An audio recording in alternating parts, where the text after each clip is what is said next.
Okay, we are live. Okay, good morning and welcome to the House Environment Committee. This morning we are starting our day with Northeast Kingdom Day. Welcome. Thank you. Shall I take it away? Please. Okay, great. Well, thanks everyone for, inviting NEK residents to be here today. I'm Maria Young. I'm the Executive Director at Northwood Stewardship Center. Other than Representative Labor, is there anyone who has heard of Northwood Stewardship Center before? We all have. Actually, we could have a quiz because we have heard from the VYCC program. Right, Serve, Learn, Earn. Serve, Learn, Earn. Right, and Kate's in here today too. Oh, great, okay. Good, well, hopefully after our time together, you'll maybe be inspired to come up for a visit. So Northwoods is a conservation and education organization. Our mission is to connect people and place through science, education, and action. We achieve that mission through 4 program areas. In the packet, we have an environmental education program, a conservation core, a conservation science program, and a forest stewardship program. When we're working at our best, there's a synergy between those programs that really provide many pathways to stewardship. So a lot of different ways to connect people with place. And really we span the generation. So I think whether you're 5 or 105, there's a path to stewardship and a way for people to connect to that through Northwoods. See here. Northwoods is located on the 10 Mile Square Road in East Charleston, Vermont. Until this last July, when the second round of floods came through, the 10 Mile Square Road is the back road that connects Island Pond to East Charleston and further west to Derby and Newport. So that's our corner of the Northeast Kingdom. In July, a bridge went out on the 10 Mile Square Road that hasn't been replaced. So that link isn't there right at the moment. Northwoods manages 1,500 acres. It's conserved property with the Vermont Land Trust.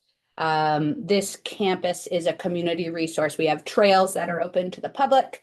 We have a lodge that is a central space for education programs, community events, and we also have a conservation barn that's the hub for our conservation services program.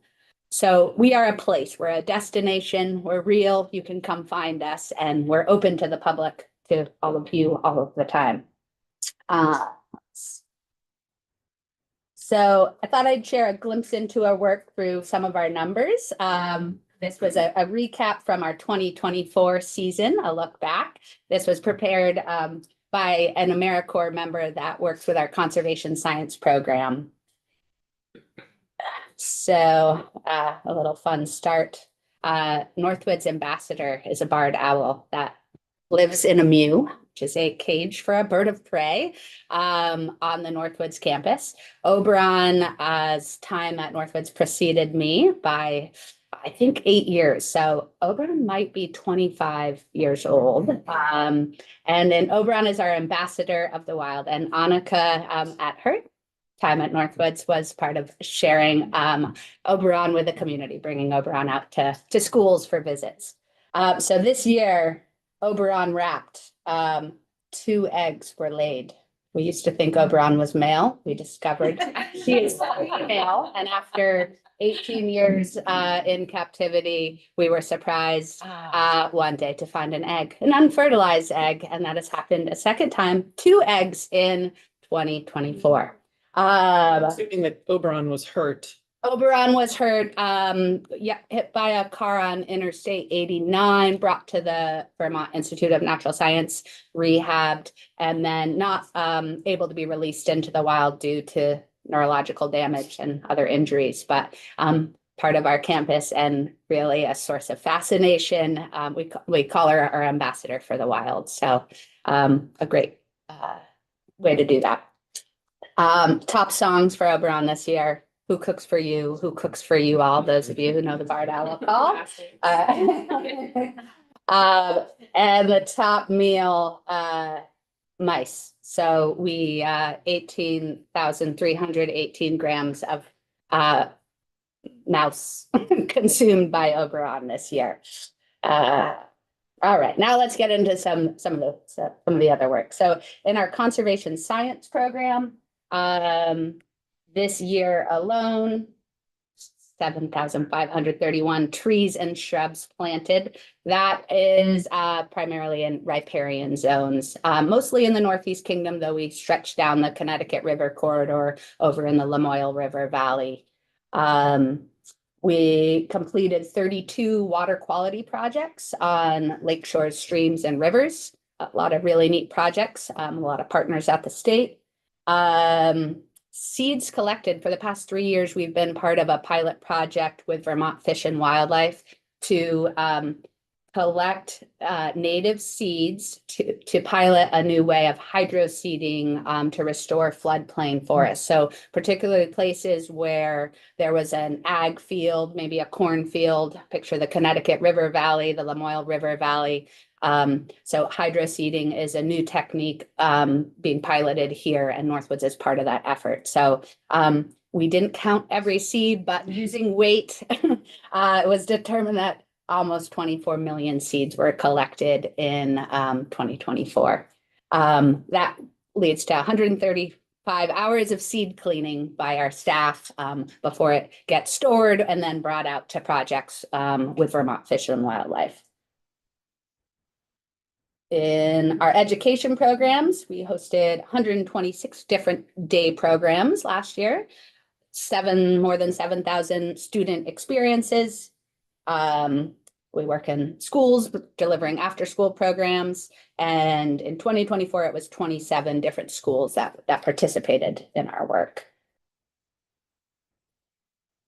In our forest stewardship program, most of these numbers came from our sustainable forestry internship in the summer season, a program for aspiring professionals, different stages in their career. Sometimes we term them young professionals, but they can be any age, looking to gain experience out in the field. And this is really a broad approach to that. So in that work, there was 6 acres of invasive Phragmites and honeysuckle that was controlled. 132 inventory plots were established to collect data on forest cover and bird habitat. 18 climate resilience monitoring plots, part of a statewide project with UVM Extension, were set up by our crew, and not an impressive number for a mill. My dad's in the room and he has a mill. So 500 board feet of pine, aspen, and birch, but a fun project for harvesting wood locally and milling that on site. Our conservation corps is last summer in 2024, we had 31 youth conservation crew members. Youth means high school age. You can start working at the age of 14. So our crew members on our youth crews, last year I think we had 4 youth crews. Those crews have 5 or 6 crew members plus 2 adult crew leaders. We worked on 22 trails around the Northeast Kingdom and beyond, 32 miles of trail maintained, and altogether, all our crews, which also includes adult crews, more than 9,000 hours completed. Those crew members and crew leaders are spending their entire season outside. There is very little administration time. There's a little timesheet at the end of the week, but they're really out there working on those projects.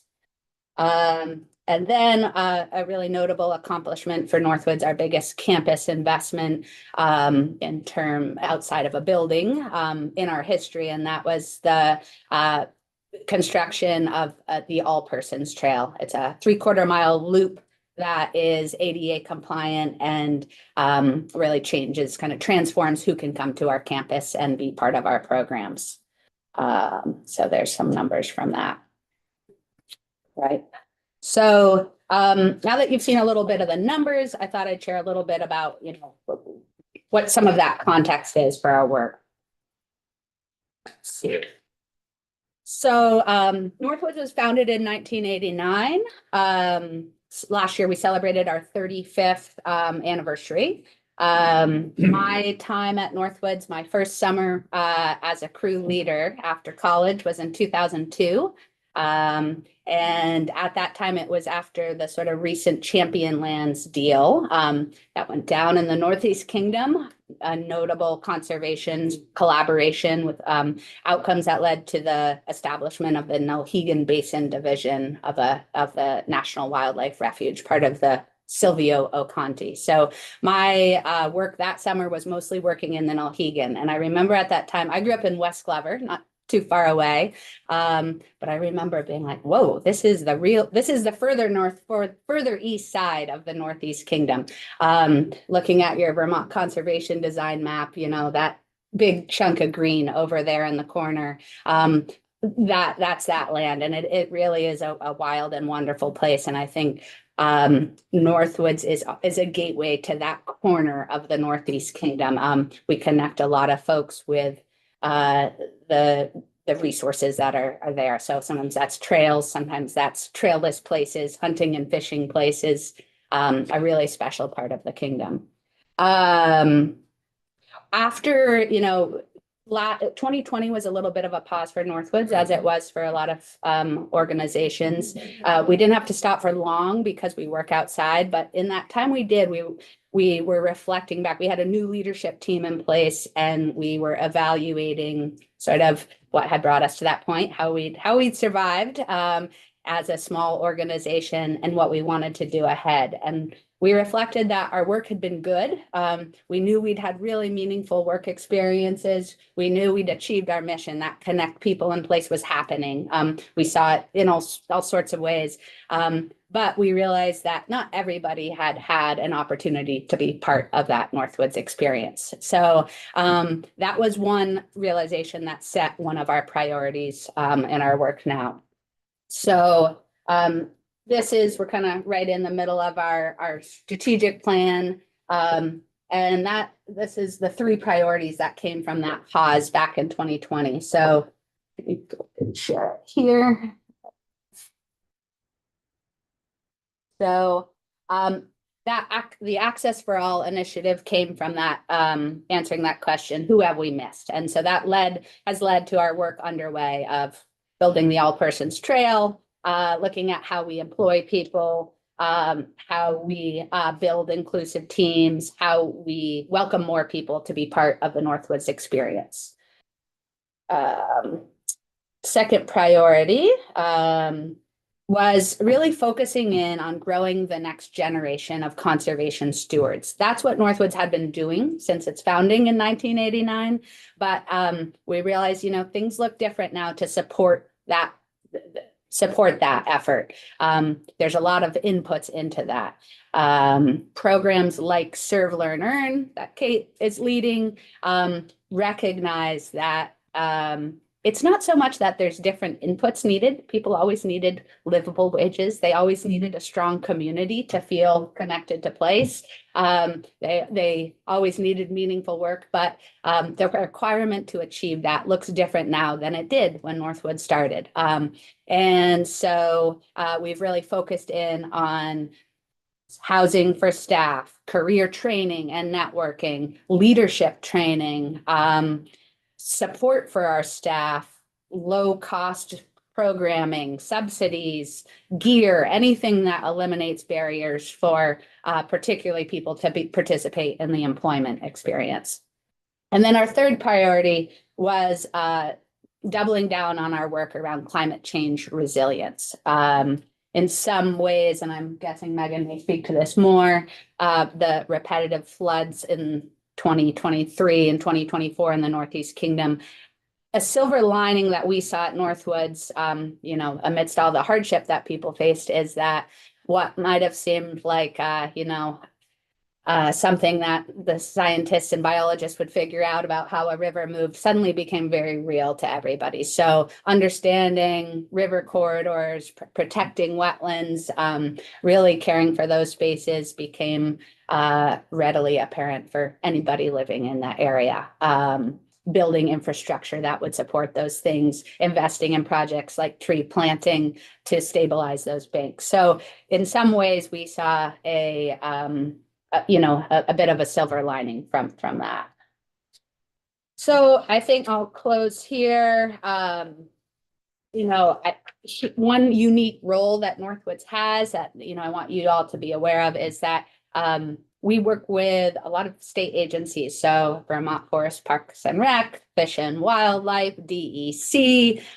Those are our partners on these initiatives. And programs, I think Northwood serves a unique role in that we get to bring those, sort of state or even federal initiatives around conservation, around environmental protection, around engagement. And we are the boots on the ground. We're the local direct community project effort.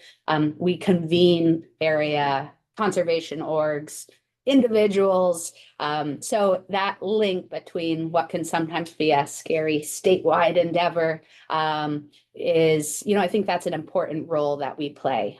So I see us as an organization that really builds trust with what you all are working to do and what the state agencies are working to do, and builds engagement in a way that just, you can get folks down here from the NEK to Montpelier once in a while and on NEK Day.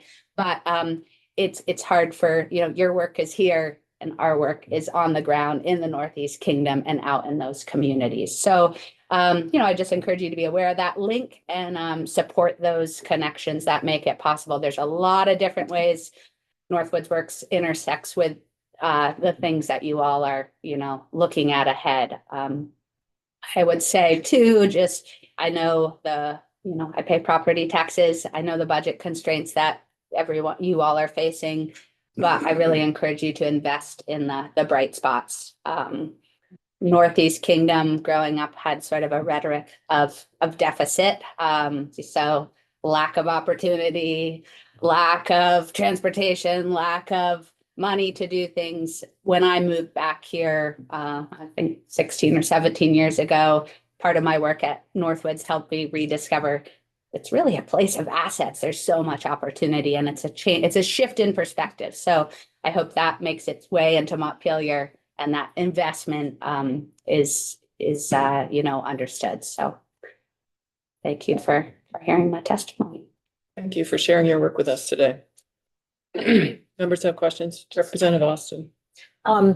You might have said it before, but and I know you have this if it isn't in your presentation, but how many people participate, on the all persons trail and just coming and using the center? Yeah, well, we don't do a great job tracking everybody. So we capture those students is about, I think I said 7,000. Yeah. We're probably, because we're open to the public, we in our programs that aren't specifically for kids, we're in like the 3,000 to 4,000 range a year. So for a rural place like the Northeast Kingdom and a faraway destination, it's a good number of people. Yeah. Okay. It's good. Thank you. Thank you. Okay.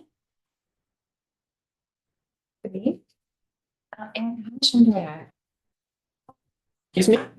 Okay. I'm going to say a lot of what Maria said. I'm Megan Wayland, and I really appreciate the ability to come and speak with you all today. And I'm coming here also to say that investing in the local bridges between state policy and the work that's happening on the ground is really an essential thing as we face climate catastrophe in our region. And I'm going to talk about the ways in which my work does that. I run an organization called NECO, Northeast Kingdom Organizing.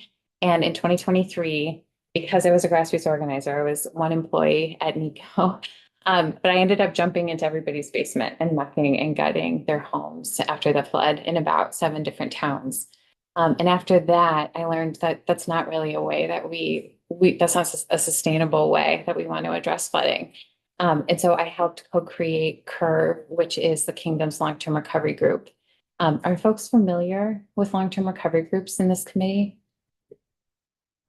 Variously. Okay, Yeah. so it might be worth just saying that long-term recovery groups, FEMA came to us after the floods and said, the way to really bridge the gap for recovery is to form a long-term recovery group, which is a locally led initiative that spans, it has municipal leaders, it has other grassroots organizations, service agencies, and community action agencies.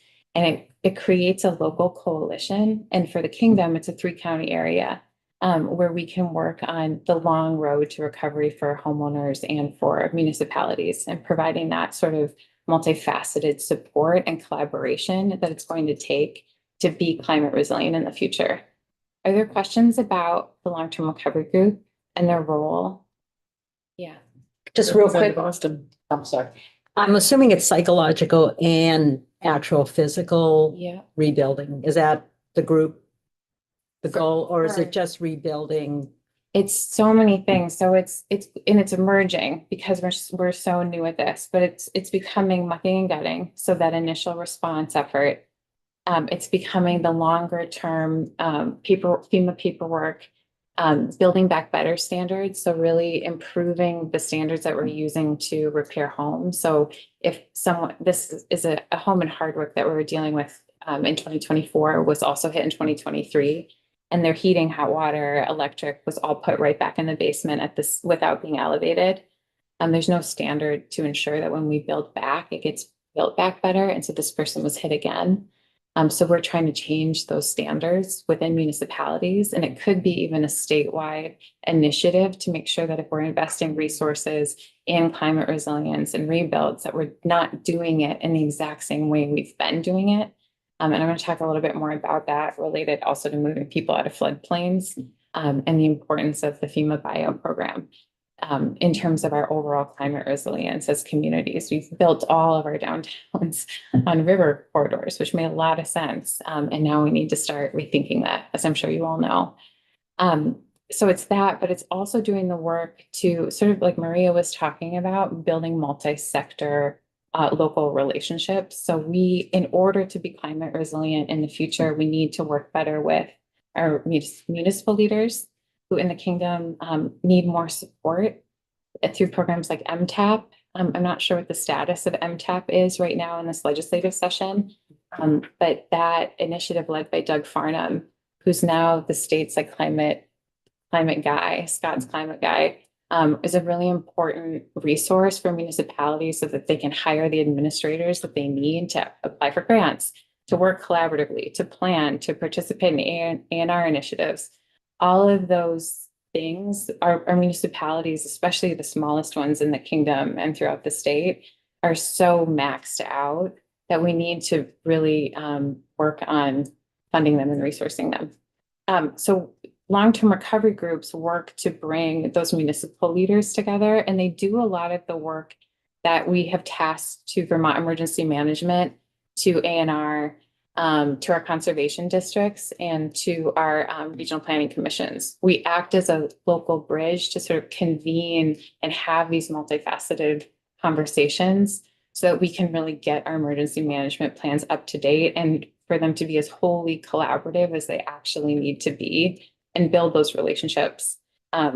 We've seen that the relationships that we can build at the local level, especially because we were in, NECO and then Curve now, we've worked in 18 different communities throughout the kingdom. And so we really see the disparity between some of our larger, better resource communities with lots of healthy, vibrant relationships, and our other communities who really struggle to have municipal leadership are run largely by volunteers and who just don't have the same infrastructure. The difference in response between those communities is really palpable. Okay. It's really apparent on the ground. The abilities for communities to respond to disaster really depends on having these multi-sector relationships. You know where the MTAP is in the budget? I don't know where MTAP is in the budget. No. And I don't know who legislates over it. Is it GovOps? Like who ultimately makes the decision about I MTAP? don't know where it is in the budget. Okay. One thing I will say is that the Flood Caucus is going to be introducing a flood omnibus bill, and I think either today or tomorrow. And that bill will likely get divided into 8 different smaller bills, and some of them will end up in this committee. And I think some of the legislation related, potentially related to the things that you'll see, is ecological restoration of floodplain and management of river corridors. And so there's three things that would be really helpful to get legislated this session. To develop watershed-wide river management and ecosystem restoration plans that account for and minimize flood impacts. Adjust statewide development standards and incentives to prevent new building in floodplains and incentivize climate resilient construction, which I've mentioned. We also need to buy out homeowners who are willing to move. And last year, the 25% FEMA dollar match, the 90 million that was passed, ultimately signed by Scott, is a real game changer in the buyout landscape. And I'll just say, like in Barton, for example, in 2023, they were completely unwilling to look at buyouts. It takes homes off of the grand list. They have to manage that destruction of that home. They have to manage it as a construction project. And then they have to manage the green space that home becomes. And that's a lot to place on our municipality. They didn't want to do it, but with the 25% dollar match, now Barton is going to be buying out a section of the Barton Glover Road where about, I would say 90% of the homes along that road were impacted by both floods. And so seeing that legislation pass, it makes a real impact in terms of people and municipalities being able to move out of the floodplain. I'll say also that we have some initiatives like 30 by 30 and 50 by 50. And as we look at the long-term impacts of those conservation projects, we also have to keep in mind that we need a working landscape and we need people to be able to move out of floodplains. So people have to be able to be housed in their communities. And we also are going to need to be able to cut trees and grow food with supply chain issues that we'll experience during climate disaster. We'll need to have resilient supply chains within the state that we want to make sure that we balance our conservation goals with a working landscape and the ability for farmers and loggers to live in the Northeast Kingdom and the rest of the state. I have a bunch of things that I'd planned to say. I don't know if I said all of them, but I'm curious if people have questions for me or. Well, we do need to move on because we have the we need to move on to Okay. 9:30. We have time for a couple of questions. So Representative Moore. Thank you. Sure, I'm real curious, the LTRGs, how are you funded? How many, do you have employees or are you volunteers? For the boots on the ground, and how do you manage the FEMA funding for the buyouts? Come from a municipality Okay. that we did one property, Yeah. and it is time consuming. And you always worry about the liability if you're forcing people out. I won't say forcing out because they're Encouraging. washed out Yeah. already. Yeah, so we try to encourage that, but Yes. so how does that program interface with the state agencies, FEMA, and how many volunteers? Wow. Okay. So we've been volunteer run. We are advocating right now that the long-term recovery groups get funded through the Vermont VOAD, which is the Vermont Organizations Assisting in Disaster. There's national level VOAD and state level VOAD. It would set a precedent in the nation for long-term recovery groups to be funded directly from the state. But it's an important precedent to set. We work as more of a like handholding and like support for both municipalities. The role we play is we help negotiate relationships between municipalities and homeowners, which are sometimes pretty fraught. And we also support municipalities in knowing what resources are available to them and bringing conversations to select boards, village trustee meetings, et cetera. And then we support homeowners who are navigating the buyout process and navigating like a place to live in the meantime, often if their home is damaged to the point that it's no longer safe to live in. I answer your question. You sure Oh, did. and we need funding. We're funded right now through BCF, Vermont Community Foundation. Vermont Community Foundation, which is good and fine. And we've been able to hire some people, but if we could really codify the role of long-term recovery groups in the state's disaster resilience plans. We could do it through funding. We could also do it by making sure that long-term recovery groups are written into state level emergency management plans and also local emergency management plans. And my understanding is that switched from being the regional planning commission's responsibility to being Vermont Emergency Management's responsibility last year. So just making sure that that happens. I don't know if that's a legislative, I don't know if that's something that you all can legislate, but just ensuring that long-term recovery groups are really acknowledged. Thanks for joining us today. You're welcome. Yeah. Do you have a card? I don't know. You write your contact information. Yeah. There's two to go right out there. I just want to make sure we have time for the budget stuff. Yep. Interesting. Join basic.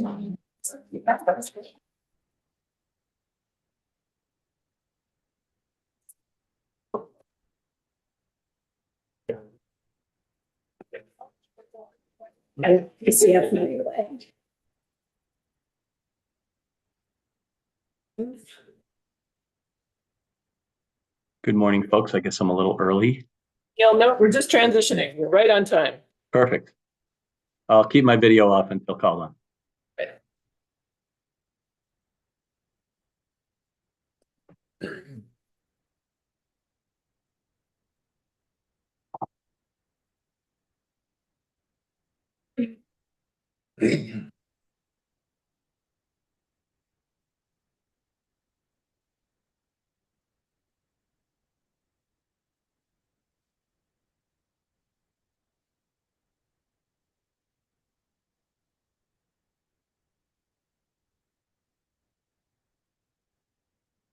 Morning. Thank you very much.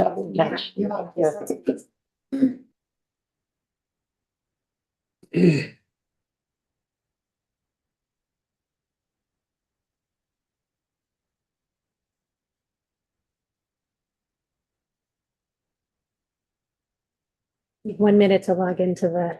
No problem. Oh, Sorry. Everyone mute yourselves. Try.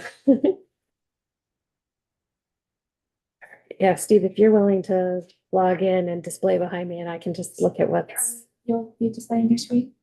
I will. It's okay. Yes, okay. Yes. He's in there. He just probably needs to share. Yes.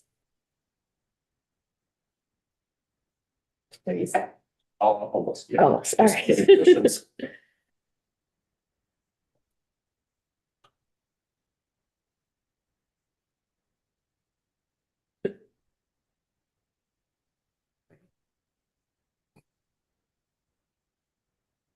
Obviously, we're shifting gears from Northeast Kingdom Day to Budget Day.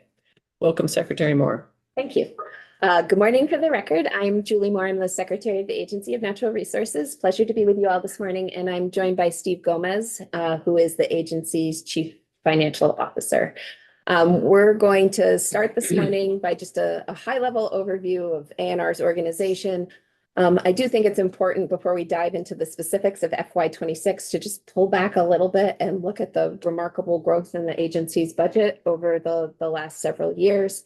I want to talk about initiatives and challenges, including but not limited to the Climate Superfund Act.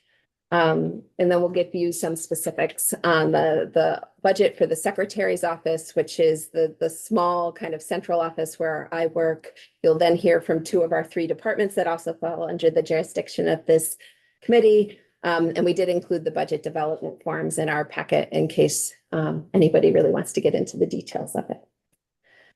So in terms of ANR's organizational structure, as I said, we have a small central office and with the vast majority of our staff in one of our three departments, which are Fish and Wildlife, Forest Parks and Recreation, and Environmental Conservation. The central office has 42 staff members in it. It includes a small team around the secretary. Our legal services division is actually the lion's share of the staff in the secretary's office, but also a financial services team, as well as our climate office and our environmental justice unit are all part of that central structure. Our annual budget is just north of $10 million, and it also includes the pilot payments we make to municipalities where state lands are present. We own about 370,000 acres in fee outright across the state of Vermont. And so that's reflected in that $10 million number as well. Each of the Fish and Wildlife and Environmental Conservation will each talk more about their budget. FPR sits under House Ag and Forestry, but they have a staff of about 135 and about a $55 million budget, and that will be reflected in this overview of the agency. So as I said, I think the context of what has changed in our budget over the last several years is really important. The governor's FY26 recommend for ANR is just shy of $342 million. That's an increase of over $200 million in the last 7 years. So it's just, to me, remarkable. It is largely being driven by federal funds. ANR has been the entity chosen to administer about $250,000 of the ARPA funds that came to the state of $250 million, I should say, excuse me, of the ARPA funds that came to the state of Vermont. And more, we are anticipating by the time all is said and done, about $400 million of bipartisan infrastructure law funding. I would describe us as being at peak federal funds right now, and that we're in the waning years of ARPA, and we've sort of hit the maximum grant we are likely to see under the bipartisan infrastructure law. So this dark green wedge at the very top of the stack chart is what I would call one-time federal funds, recognizing these are one-time federal funds generally spread out over 3 to 5 years. So it's not quite like we talk about one-time money in Vermont, but that dark green piece at the top of our graph is going to now, I believe, shrink and ultimately return to zero as those programs sort of run their course. So the obvious question is, are we still even going to get all those dollars? We don't know. ARPA, we have fully encumbered all of the ARPA dollars that were directed to ANR for things like combined sewer overflow reduction, water and wastewater improvement projects, the Healthy Homes Initiative. Those dollars are all committed and unable to be touched at this point. We have received the first 2 of 5 years of bipartisan infrastructure law funding, or have we pulled down the 3rd year? We're in year 3. It does. I believe so. The state and federal fiscal years are offset by about 9 months, so it complicates that sometimes. But I believe we are in year 3 of the federal. So there's 2 more years yet to come. I would say we know those dollars have been appropriated by Congress. They are sitting in an account for this work, but there is considerable uncertainty at the federal level right now. Those accounts are not currently suspended or frozen, so we are continuing to move forward. I think this is just also important to recognize the incredible workload that's being carried by the agency right now. We added roughly 60 limited service positions during this time period to support both the technical work as well as the business office processes needed to administer all of these grants and contracts. But it is a lot and just want to reflect that as we jump into the current year budget. In fact, in FY26, it is a 15% increase over last year.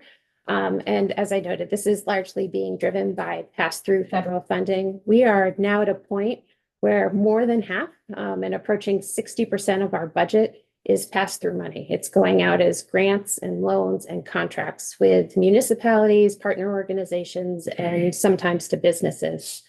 The second largest component of our budget is salaries and benefits. We have over 660 full-time staff, and we add about 400 seasonal workers each year. Most of those are in our state park system and are seeing continuous and significant upward pressure on personnel costs. So this pie chart gives a sense of where the federal funds are really landing within the agency. It's certainly not spread evenly. DEC's budget now constitutes almost 3/4 of the total agency budget. And while agency-wide, we're 57% grants, loans, and contracts, DEC's percentage of their budget that goes out as pass-through funding is significantly higher. We have also seen modest amounts or more modest amounts, still millions of dollars of federal funding flowing into forest parks and recreation for things like forest health work and wildland fire suppression. Less of those federal resources through ARPA or IIJA or even the Inflation Reduction Act have been available to the Fish and Wildlife Department. So just a quick question on this. The pilot payments cover all of the ANR lands and they come Correct. out of the main office, your office? Correct. Yeah, we have lands that are owned by all three departments, so that approach makes the most sense. Our budget is comprised of federal, special, and general funds, and I have a chart that sort of shows how that breaks down. But the big takeaway is that every dollar in our budget isn't equal. Most of our federal and special funds have very specific purposes and limitations for which they are available. The bipartisan infrastructure law itself, funding makes up about a third of our total budget. And then there are other federal funds that sort of comprise the balance. We see federal funding from many different federal agencies, EPA, U.S. Fish and Wildlife Service, U.S. Forest Service, FEMA, among them U.S. Geologic Survey. The list could go on and on. We also have 40 active special funds. The four that are probably the most significant and most well-known are the Clean Water Fund, our State Parks Fund, where we deposit not only gate receipts from our state parks, but also any revenue earned from our ski leases, which goes back into then the operation of Vermont State Parks. Fish and Wildlife Fund, which is where hunting and fishing license revenue is deposited, and our Environmental Permit Fund, which is where the revenues from DEC issued permits are deposited. Beyond the federal funding, there is a significant number of initiatives that have been directed towards the agency by the legislature over the last several years, as well as some, I would describe it as more self-initiated work that we have taken up. And this includes tasks related to the Global Warming Solutions Act and providing support to the Climate Council, the implementation of Act 59, which is the 30 by 30 and 50 by 50 conservation bill.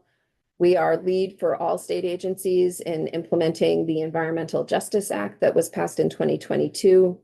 The Flood Safety Act passed last session, where we are moving towards statewide river corridor regulation, among other changes.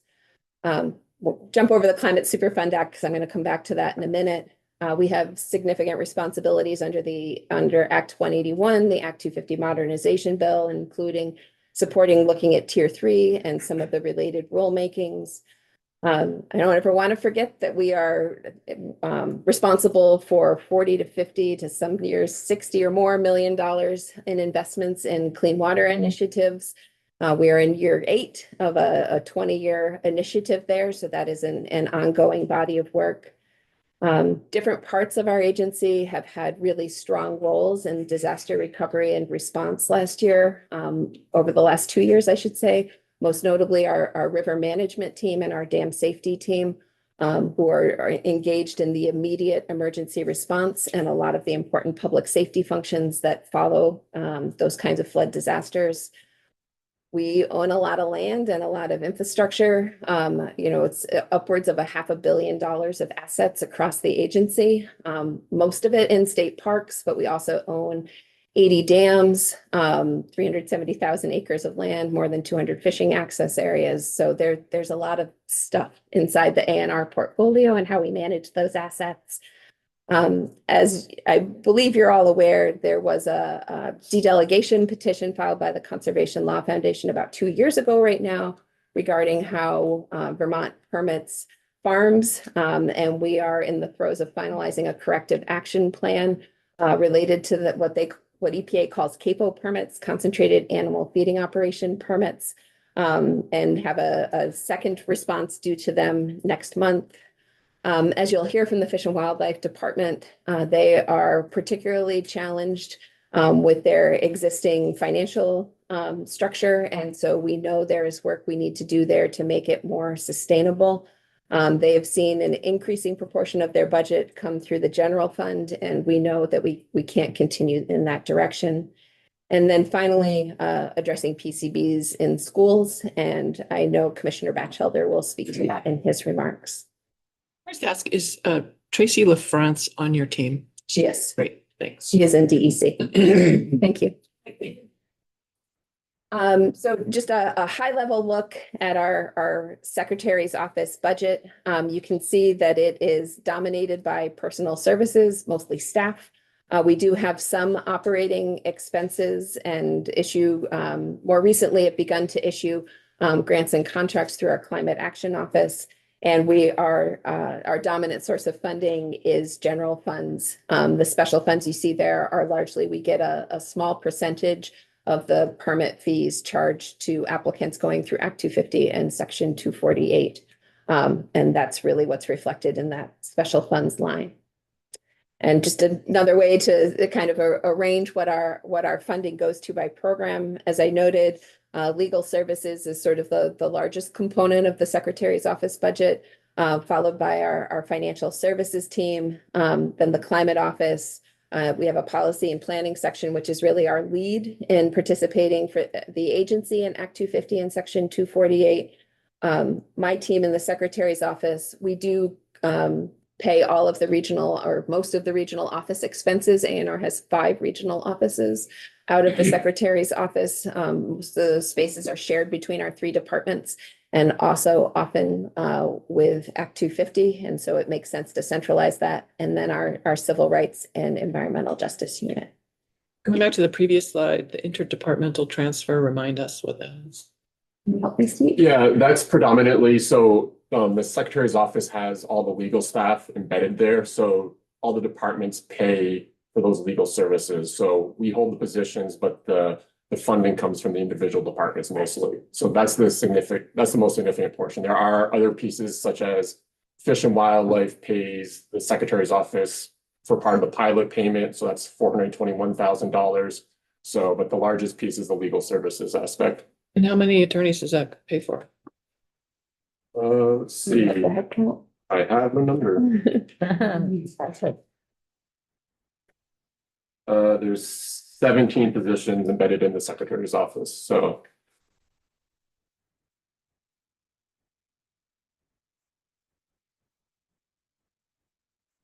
So just the key changes in the Secretary's office budget, as I touched on, increasing salaries and benefits. We did adjust our vacancy savings target to reflect sort of actuals over the last couple of years.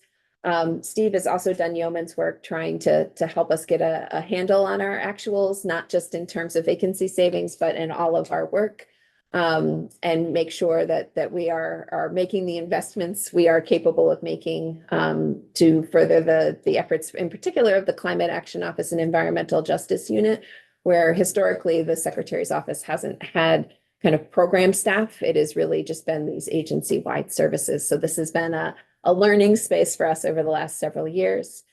We did eliminate 2 leases as we continue to evaluate space when it comes up. The agency as a whole has a pretty robust telework policy, allowing people to essentially propose a schedule to work from home as much as they would like, other than collaboration days with their teams. And so have looked at for opportunities to either downsize our footprint or sort of make some of our space available to others, including having taken in a couple of agencies that were flooded out of downtown in 2023 and providing space for them in our National Life footprint. We have seen increases in internal service funds, including ADS, probably to be expected that they're seeing the same salary and benefit pressure we are. And then again, just as a sort of an indication of the significance of the budget challenges in the Fish and Wildlife Department, we did transfer some base funding from the Secretary's office to Fish and Wildlife to help close their budget gap. A few words about Act 122, because I'm concerned this might otherwise get lost in the shuffle. This was the Climate Superfund Act passed last session. The General Assembly asked for a report from ANR and the Treasurer's Office on the feasibility of carrying out the act. We did submit the report in January and made a set of recommendations, which included eliminating the rulemaking requirement for the resilience implementation strategy that we are currently working hard to finish up by July 1st of this year, It is meant to be a dynamic document, and having it subject to rulemaking is going to make it very hard to maintain it as a living document. We've asked for additional flexibility around deadlines, but perhaps most importantly, found that we need an additional $1.2 million beyond the 600,000 that was appropriated in the initial bill to actually be able to accomplish the work that is being required. And that figure was arrived at reflecting on responses we received to a request for information that was issued over the summer. We saw 6 responses from different consultants and academic organizations providing their recommendations on how we approach the work. And that $1.2 million figure reflects needs both at ANR and within the treasurer's office to accomplish the scope of what's contained in Act 122. And it's in addition to 600,000. That's not what we've heard from the treasurer. So, What have you heard from the treasurer? I believe the request is, I think 700,000 of that. Yeah, that is, so the 1.2 is the treasurer and ANR together. and so what's the overlap there? Because I thought we asked the treasurer to do that work. No, the treasurer is responsible for the cost assessment. We are responsible for figuring out who is responsible for what set of emissions. So it's a bifurcated assignment. And how do we get more information on those, both the treasurer's and yours ask, because they seem really, really big. I'm happy to share with you the feasibility study if you don't have a copy of it, but we go through what the needs are, and we can provide that link. Sure. Is that what you were going to ask, Representative Logan? Yes, thank you. Thank you. And then the last couple of slides in my deck are just our budget development forms. And if you have specific questions, I am glad Steve is sitting right here because he would be the one to answer. And just going back to the climate super fund language, or what is that, are you putting that language in the budget, or is that coming in another venue, another vehicle? It doesn't exist in any vehicle right now, which is part of the reason I'm flagging. Got it. Thanks. Representative Logan. Was there anything allocated for this work in the governor's recommend? Representative Austin. The PCB funding, yes, I believe the governor in his budget is asking for 10 million. Correct. Can you just quickly catch me up on to where we are and if that, you think that's going to be enough funding? So, yes, and Commissioner Batchelder will talk Okay. about this too, but so there's a total of $10 million in the governor's recommend. About 9.5 of it would come to DEC. The balance goes to the health department. We are not proposing to do any new testing. Those dollars would go to do the mitigation and remediation work in schools that have already been tested where we have found problematic levels of PCBs. And then there'll be a pause on the testing, or? I think we will reevaluate and then make a recommendation in FY27 about whether to pick back up with the testing or to pause it. Great, thank you.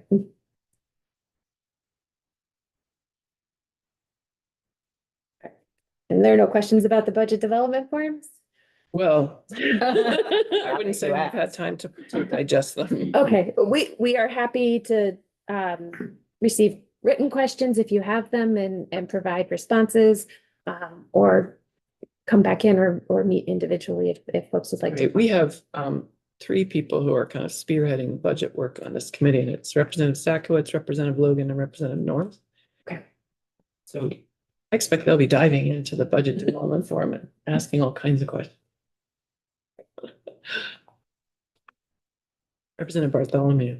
You mentioned financial restructuring of Fish and Wildlife money coming from general fund. Is that because of decreased fishing and hunting licenses? Yeah, Okay. it is. I assume we'll hear more about that in a few minutes too. Well, Okay, great. Thank you. you're welcome. And with that, I'm happy to turn the seat over to Commissioner Batchelder, and I will step out and make space also for Fish and Wildlife to join you in the room. Thank you. Thank you. Thanks. Good morning, everyone. Morning. Thanks so much for having us. I'm joined in the room here today First, for the record, my name is Jason Batchelder. I'm DEC Commissioner. I have a lot of information that I'm going to, on the fly, try to create. That's a verb.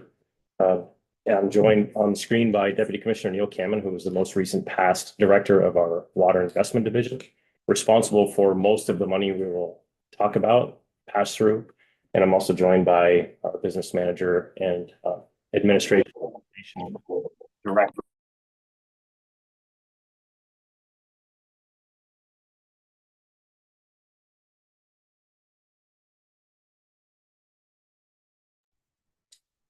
Are we, Okay, yeah. I'm just getting a message that sharing's not turned on. Sharing right now, that's with Kimberly? Yes. Thank you. So we're sharing a presentation momentarily. Thanks, Kim. Thanks. I realize you do have my slide deck, and I'm gonna be following along two ways. But I'll give you our agenda first while we're getting set up. So we'll go over our organizational structure, our budget overview, our one-time investments, needs, budget changes, our position changes, significant initiatives and challenges, and our budget development form. If you wish, certainly have that if you want to dive through it eventually. Onto our third slide. So this is our organizational structure. And in a couple slides, we'll dive into a little bit more about what this means. But we have sort of three segments of our department here. We have management and support services, which is Kim, myself, Deputy Commissioner, my assistant. Also, geology, our state geologist lives within the Commissioner's office. Very small budget, but huge task, and living his best life now with landslides and helping folks through what to expect and through the buyout process. Remind us who that is. It's Dr. Ben DeYoung. Yeah, I'm very fortunate to have the state geologist working so closely. He's an extraordinary individual with a great team. Doesn't ask for much and gets a lot done. Then we have our air and waste and our Office of Water. So we have Air and Climate Division and our couple of three water divisions: watershed management, drinking water and groundwater protection, and also Water Investment Division. And Neil may speak up, and he's welcome to it anytime to talk about our big money pass-throughs. And I will, if it looks like we're doing okay on time, I will ask him to elaborate just a bit. So on to our budget overview. You'll see our significant ups, and we even managed a few downs this year, which are a bit confusing. And if anyone wants to get into them, Kim does a great job of doing that. But we are the largest budget within the agency. And for this fiscal year, we're looking at an overall increase from $209 million in 2025 to nearly $245 million in this fiscal year proposed. For some context, 2023, we were at $117 million, and this is all through IIJA and bill pass-through money. Wonderful to be able to support Vermonters like this. Our operations include several special funds, including the Environmental Permit Fund, where most of our environmental permit program fees are collected. The Environmental Contingency Fund, which pays for investigations and cleanup, where a responsible party is not known or is unresponsive for public health interests or threats. We have built in the 3% general fund increase and are able to absorb the pressures for FY26 using available special fund balances for increased salary and benefit costs. And we do have a decrease in operating and interdepartment transfer funds, which I think Secretary Moore had on her slide deck as well. Happy to talk about those briefly if you like. Yeah, I think it'd be good to hear. Yeah. On, in fact, all of those, probably the downs or. Yeah, they're confusing to me, but Kim does a great job of talking about them. Yeah, I mean, 7 million in personal services is a lot of a down. Mm-hmm. It is. So apologies, I can't see you all clearly. Kim McKee, for the record, Director of the Administration and Innovation Division at DEC. So we're seeing here represented in personal services is a decrease in contractual costs between FY 25 and FY 26. We have about a 9.9 million decrease. So that's the driver there, bringing that number down and offsetting the ups in our salary and benefits. I could speak more to that if you'd like. Also in operating, we have decreases related to one-time costs in FY 25, no longer present in FY 26. There's a $260,000 purchase of air monitoring equipment under Federal Inflation Reduction Act funding award. We also had 420,000 in environmental site work related to work at the Commerce Street Superfund site related to groundwater remediation.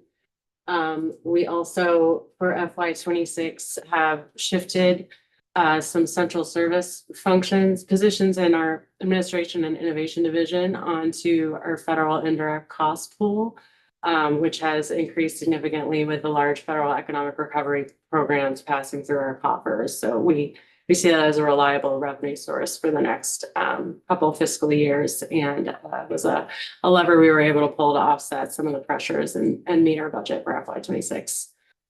So the interdepartmental transfer line here includes our admin services fee, where we take certain costs in the management and support services appropriation and spread them to costs in our media divisions and Office of Waters and air and waste. So we were able to reduce that fee for FY 26 with that shift onto the federal indirects. Thank you. Representative North. Just Claire, if you said you could expand a little further on the contractual reductions. Sure. The large drivers there are, I believe, a $5 to $6 million decrease, and again, a one-time contract for groundwater remediation at the Commerce Street Superfund site, funded through the bipartisan infrastructure law, no longer carrying forward again into FY 26.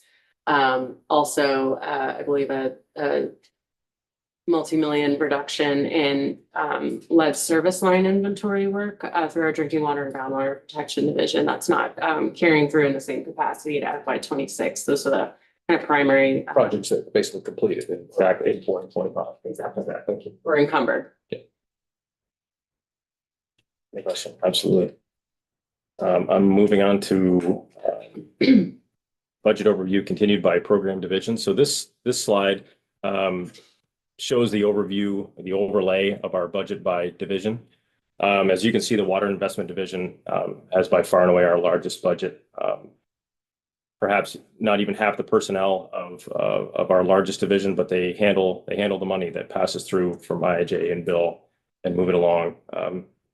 Drinking water and groundwater protection division has the next largest budget, and then so on down the line, waste management and watershed management division, and then commissioner's office, and then down. I know it gets hard to read there down toward the bottom. So our air, aid, and ECD. ECD is worth a pause as they are a small division getting a tremendous amount done through environmental compliance. So our complex environmental laws, they both enforce them and for lack of a better way to say it, hold hands through this complex maze of how to get your environmental situation fixed. For an example, if you're not familiar with Healthy Homes, we deal with failed septics and failed drinking water systems in very needing communities, underserved communities where, say, a mobile home park had a failed septic and the annual income might not even come close to replacing that system. That's where Healthy Homes and a portion of ECD comes in to help folks through that challenge.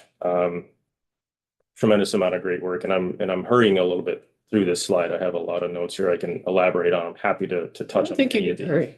Oh, okay. You have time, a minute. Oh, great. Saddle up. I won't do that yet. But I will allow or ask Neil to elaborate a little bit on his big money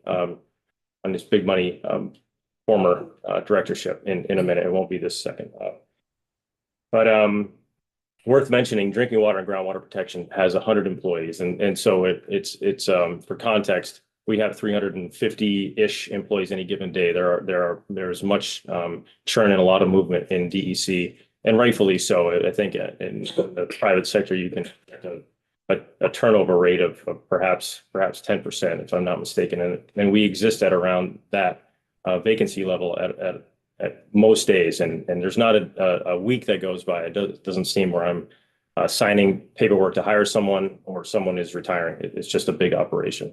I did. Sorry, thanks. What? Watershed Management Division. I did not mean drinking water and groundwater protection. Watershed Management Division. I apologize. It has 100 employees. 100 employees. Yep. Thanks, Kim. But I like that snapshot. It's very telling in some of the money and where a lot of it lives within our department. And I think in a couple slides we'll get to Neil. But any questions while I'm on this slide about any specifics? Well, can you kind of continue to flesh out that division of staffing at the different Absolutely. programs? And maybe Kim can help me with the exact numbers. Water Investment Division, I believe, is around 50, and Neil can correct me on that. He's on screen. And sort of I call it the bank, and Neil kind of chuckles when I say that, but they spend a lot of time receiving money, managing that money, and sending it back out to communities for water investment, infrastructure, clean water, large municipal septic systems, wastewater systems. Is it fair to say that's where the bulk of the federal dollars are going through? 100%. And 100%.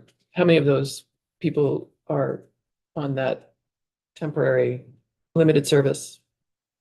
I can take that if you would like, Commissioner. Thank you.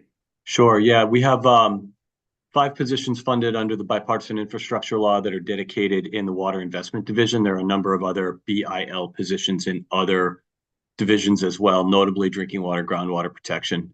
I think the total BIL position count, Kim McKee, was 27, if I'm not mistaken.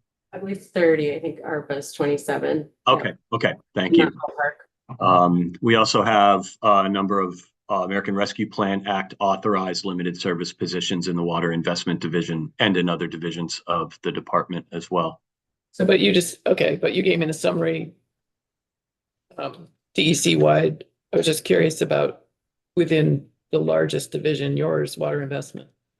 So, thank you, Chair. We have 4 American Rescue Plan Act positions turning cranks on a variety of programs, which I'll chat about in a subsequent slide, and 5 bipartisan infrastructure law hires that are turning cranks on loan activity for municipalities and other borrowers for the state revolving loan funds. And that's complemented. The reason I mentioned the other divisions is that we work together, in particular with the drinking water, groundwater division, to move those dollars. They do a lot of the engineering work in addition to our engineers. I guess I'm curious just because of the when they end. And so if it's 10% of your total staffing, how are we planning for that? And what does it feel like organizationally to adjust back down? That's an excellent succession planning question. And it is something that I've actually given a lot of thought to as division director of WID, and also as, I'm thinking about as deputy commissioner. Our American Rescue Plan Act positions were clearly advertised as fixed term positions, and a position that's got a 5-year lifespan is pretty attractive for especially an earlier career professional. Those positions, as individuals cycle into permanent positions that might become available, those American Rescue Plan Act positions become a little bit harder to hire. So in Water Investment Division right now, we've got a bit of an experiment going. I've got a couple of ARPA positions that have vacated, engineering positions that have vacated, and those very, very good people have gone on to more tenured positions in the department. And so we are actively recruiting for them right now, and we're using a variety of strategies. So we'll see how that goes. Bipartisan infrastructure law positions have a longer tail on them. They're approved right now out through 2027. The way the bipartisan infrastructure law calendar, 2027, by the way, but the way the bipartisan infrastructure law money flows is these are dollars that come into the state revolving loan funds. They go out in the form of loans with a substantial amount of forgiveness, but then repayments come back into the fund to be cycled back out to borrowers subsequently. And so there is program income associated with the return of dollars coming back into the fund. And so we'll be taking a look at the workforce needs that we need as the big push of BIL eases back off and we get back into a more normal structure. I don't expect that we're going to need all of our BIL positions, but data may suggest that we need one or two, and we'll have that conversation with administration and with you all when that time comes. Great. Thank you. Yep. Thank you. And that, Myself, but let me know, Commissioner, when you want me back. absolutely. That fairly well rounds it out, and I think I need to clarify, Madam Chair, that the Watershed Management Division is our largest by personnel. They're the 100, and then WID, Water Investment Division, is about half that, but 10 times the money. Yeah, but passed through. Any other questions on this slide? We certainly do have a ways to go, but I can spend any more time here if you like. Okay. We're on to one-time investments. And so Secretary Moore alluded to our corrective action plan, which currently sits with the EPA. So we are awaiting some manner of return from the EPA and what our next step forward will look like. And to restate, our draft CAFO corrective action plan commits ANR to inspect farms. If there's a discharge that's found, then a permit will be needed. And so the money asks there for $250,000 for implementation of a database that will dovetail with an existing database that Ag already has to help us with our share of this, and $600,000 for contracted support and implementation while we, assuming we want to get going, not assuming, we want to get going. And so we will be looking for contracted support to get us on the ground for this work in the immediate. Any questions there? So this again is not included in the governor's recommend? No, this is a one-time ask. Okay. Right there.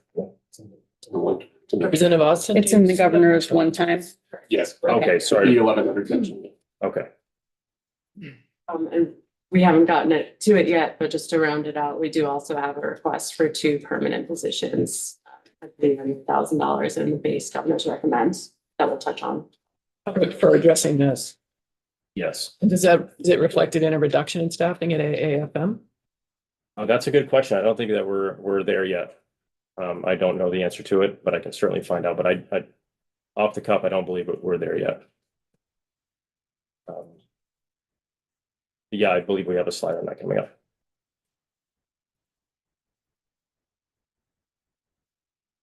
So municipal wastewater connection design standards. So this is a $50,000 ask to support development of a standardization technical database for use by municipalities that are delegated technical review for new municipal wastewater connections.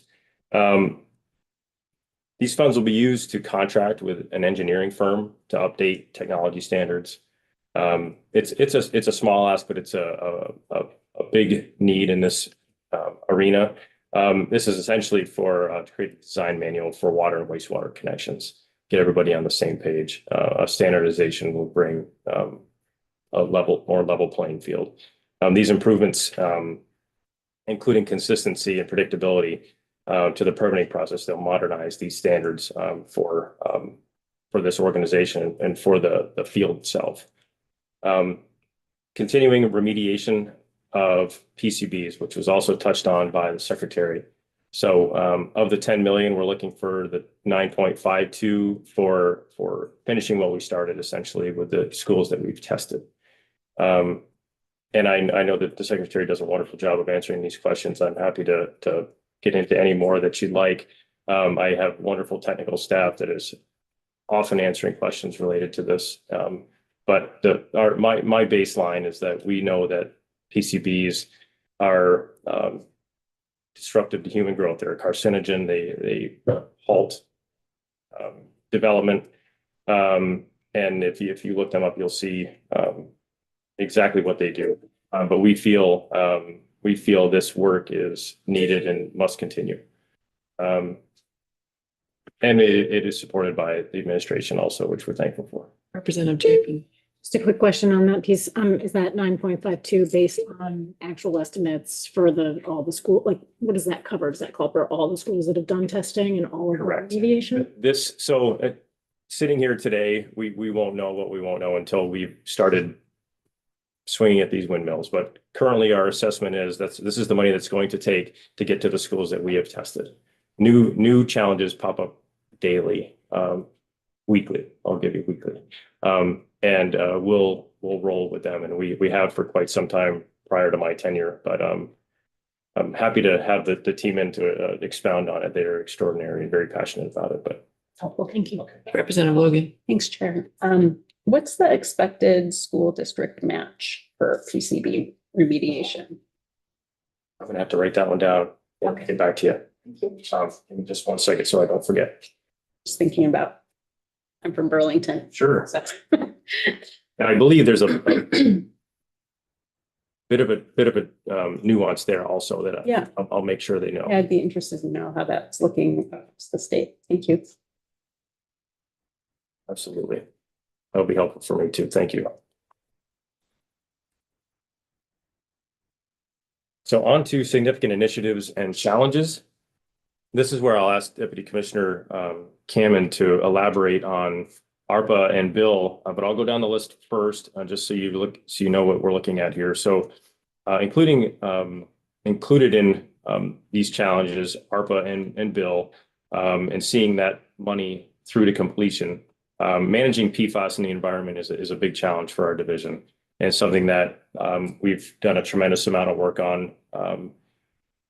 Most divisions are affected, certainly most of our media divisions, all of our media divisions, but identifying sources, turning off the tap. We've created a very comprehensive roadmap, which I'm sure you've probably seen, and a summarized roadmap, which is even more easy to read for me. But this is another emerging contaminant, right? We've known about it for a long time, and I think we're in a wonderful place, even with federal uncertainty, to hold the line and to continue this great work, which has been going on since 2016. And you'll find the staff and the passion are We take a lot wonderful of here. money on PFAS. Yeah, I Pretty well versed. appreciate that very much. So thank you. I'll move on with that knowledge, and but I appreciate it. PCBs in schools, Flood Safety Act of 2024, CAFO permitting program, and reducing nutrient pollution in lakes and rivers and wetlands, which I think Neil can also touch on better than I can. Neil, do you want to take a couple minutes if you would?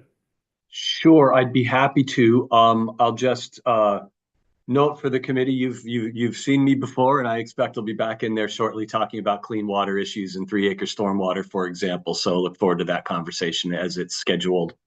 I do want to answer a question the committee had earlier today. I checked in on that. So you asked Chair Sheldon about whether the third year of bipartisan infrastructure law funds are in the walls yet. We know how much we're getting, but we have not yet received them. The reason for that is prior to the turnover of the administration, the EPA had not released the BIL funds as they were waiting for the annual federal budget to get passed. And this is normal. Every year we receive our allocations for the state revolving loan funds, including BIL, after the budget's passed, because the budget itself may have certain policy riders associated with it. Why that's important with BIL is that those dollars were all appropriated by the federal government when the Infrastructure Investment Jobs Act was passed 3 years ago. So the dollars are appropriated by Congress. They are available for the intent, and they're available for agencies to disperse. The agencies just wait to see if there's any new policy riders that come along in each annual budget cycle. Okay. So right now, we're in an interesting space on the federal budget cycle where we may see activity on a budget by, I can't remember the date in March, but in early March, the federal budget clocks out and either there'll be a time extension or there'll be a budget adopted.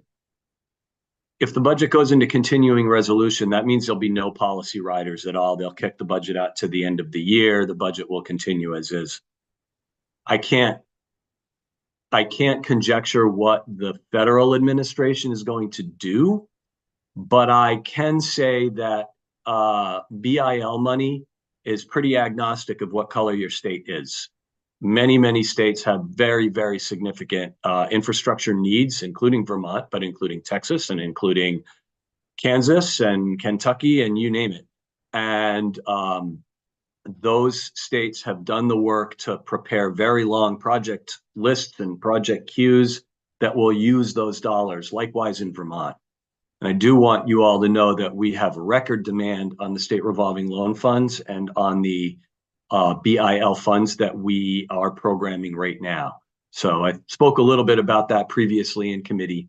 So notwithstanding the chaos that we may be seeing, I'm fairly hopeful that the BIL dollars will continue to flow because they are pretty necessary. And there's a lot of both public need out there and public support for that work. It was a bipartisan law.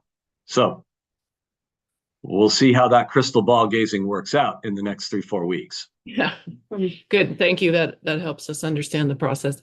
Yeah. And a public service announcement. We're probably not going to get to Fish and Wildlife this morning. I suspected we needed more time with you all. So if we can look to the calendar and reschedule you as soon as possible, that would be great. And then we have to wrap up in the next few minutes here with DEC. Sure. So maybe before I turn it back to the commissioner, does the committee have any specific questions of me in the area of ARPA, other bill, or essential clean water work? I'm happy to provide any answers. Okay. I'm not seeing any right now, but we may Very good. be in touch with you. Thank you. The next slide, we can essentially skip. We've gone over that soup to nuts. And on to the key budget changes. Ongoing and other operational costs. So the Vail lab, which some of you may be familiar with, had to up its costs like everything else in this hemisphere. Everything is going up exponentially in price. So we were needed that $507,000 ask for fee increases to continue our sampling and operations. And then a decrease of $706,000 across all appropriations for our internal administrative services allocations and other minor adjustments, which perhaps we did touch on a little bit. And then 2 new environmental analyst positions to support the CAFO program, which we had discussed earlier. That's that $300,000 that we're looking for positions. And that's I consider that my last slide. You don't want to walk us through the budget development forms, but I'm really grateful that you provided those and that we will be with them and we'll be in touch with Mr. Gomez directly or Mr. Cam. How would you like us to communicate with you? Any of those channels are fine. Happy to have any of those. Or all three? Gomez is great. 4 of you? I mean, whatever is. Anything to get by us. Okay, great. Thank you so much for joining us this morning. Thank you. Thank you so much. Members were obviously expected on the floor. Scheduled to be back at 1:15 in committee, and I suspect that the agenda will be Thank you all very changing. much. Thank you so much. Neil. So please keep an eye out on changing agendas as we get closer to crossover. We're going to need to use a little more of our time. and Bounties on your. be- Oh, thank you.